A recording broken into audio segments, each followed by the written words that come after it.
Typical color steals a wide range of weapons. Some inherit the same stats and mechanics from their counterparts in TF2. Others are more original in design. Many of the guns and items that you see in-game are most likely based off of a weapon in real life. That or the weapon's creation has some unique backstory that led to its conception in the first place. I'm going to try to explain the history for TC2's weapons, starting with the flanker. Before we do start, I want to clarify that this video idea is inspired from Humobile's TF2 item origin series. A link to that will be left in the description. The lever shotgun is a Winchester model 1887. The one in TC2 in particular has had its stock removed. When reloading, the flanker will flip the gun using the lever. Realistically, it's a very efficient way for breaking your wrist and the shotgun, but the iconic lever flip has pretty much become synonymous with Terminator 2 Judgment Day.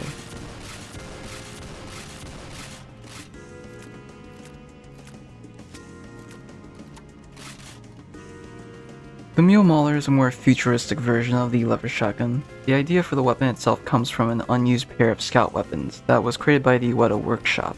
The name of the original weapon unfortunately has to be blurred in this video. The Specialist is a Benelli M4, one that has had a lot of parts taken off of it. It's been sawn down and has had its stock removed. That and it's been converted from semi-auto to lever action.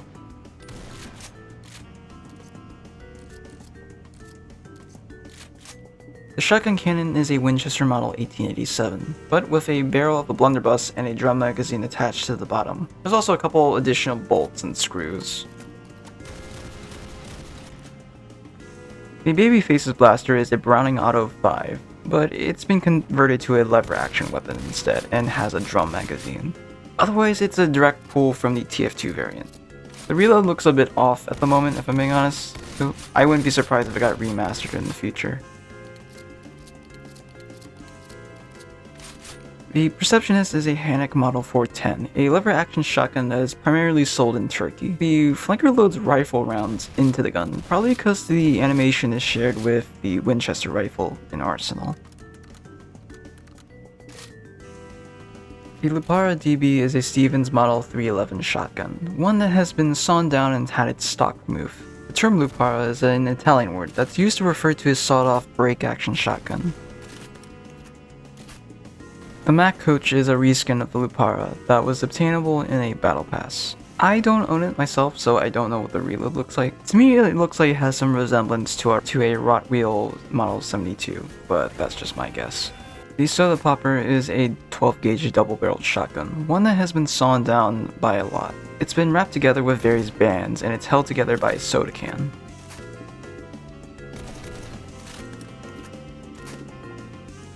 The Colbat is a weird case. It bears some resemblance to an FN Model 1900 while using the grip of a Coppa 357 Derringer. It's been heavily modified with a 4-round internal magazine that's loaded using end-block clips. It theoretically is possible to make a pistol like this in real life, but it's just not practical at all. But don't worry, it does have the M1 Grand ping.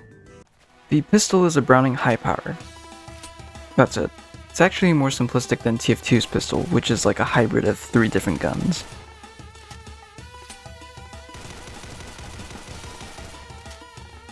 The Raven is a reskin of the pistol that could have only been obtained through a battle pass back in 2022. It seems to be based on a Walther P38. The conventional is a Beretta M9. The concept for the weapon comes from an old workshop weapon of the same name, which is also based off of the M9.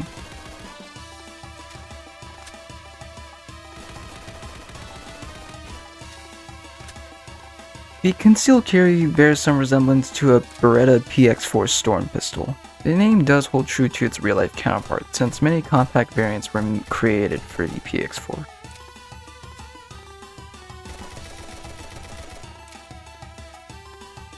The Winger is an M45A1 pistol, one that has been plated with a type of stainless steel and has been ornated with some wing engravings.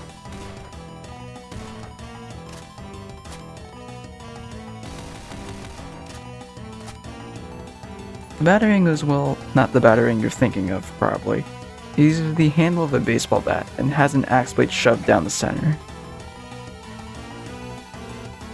The Mad Milk is a glass bottle of, well, milk. It's an old but still somewhat used way of transporting it. I don't know if TC2's version is necessarily an unknown substance, but I'm assuming this isn't the case. The Hot Cocoa Blast is a Christmas-themed reskin of the Mad Milk. If we are really going for specifics here, it has a crap ton of whipped cream, some sprinkles, and a macaroon to top it off. The Bloxy Cola is a direct port of an old Roblox gear of the same name. The original gear heals the player upon consumption.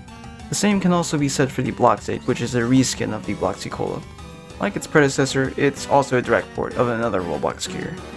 The Goala Cola is also another summer-themed reskin of the Bloxy Cola, but it does have the ecological benefit of using glass bottles.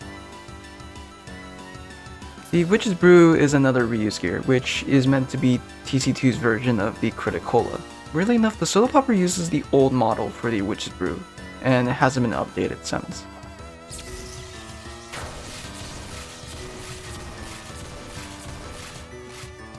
The Super Sneakers is the only wearable item for the flanker. It uses the same mesh for Roblox gear called the Nerf shoes, but it's been retextured to a gray material instead. The bat is a metal baseball bat. I don't think there's much I can say for this one. The Holy Mackerel is a reskin of the bat. It's a mackerel that's been partially wrapped in paper. Despite how floppy they may be, getting hit by one in real life can hurt. The Rubber Chicken is another reskin of the bat. Rubber chickens are props, usually used in comedy, and you've probably come across one in your life at some point. The Sandman is a wooden bat. The name itself is a reference to a character in German and Scandinavian folklore.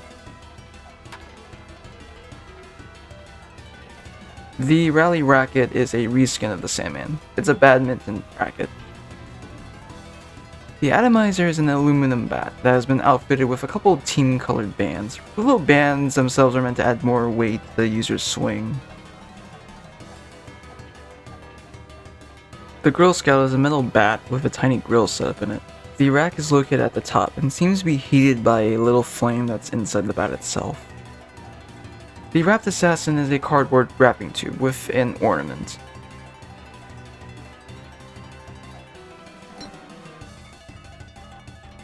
The Spare Hand is a Halloween reskin of the Wrapped Assassin. It seems to be TC2’s version of the unarmed combat from TF2. The quote in the backpack description may be from an old comedian podcast, but I couldn't find an original source. The Cold Shoulder is a wooden stick with a snowball. The snowball itself actually has a couple stones wedged into it.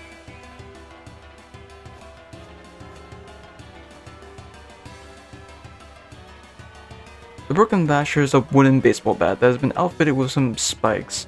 It's basically a homemade trench coat, which would have been used mostly around World War I and World War II. The Three-Rune Blade is a reskin of the Brooklyn Basher that has since been removed. It's the giant medieval sword with a straight crossguard. Candy Cane.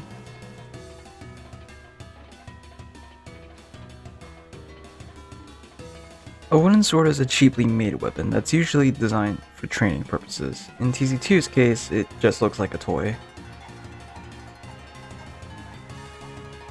The Handyman is a reskin of the wooden sword. To be more specific, it's a claw hammer. The claw is used for removing nails from wood. You'd think it belonged to the mechanic since it is a tool, but no.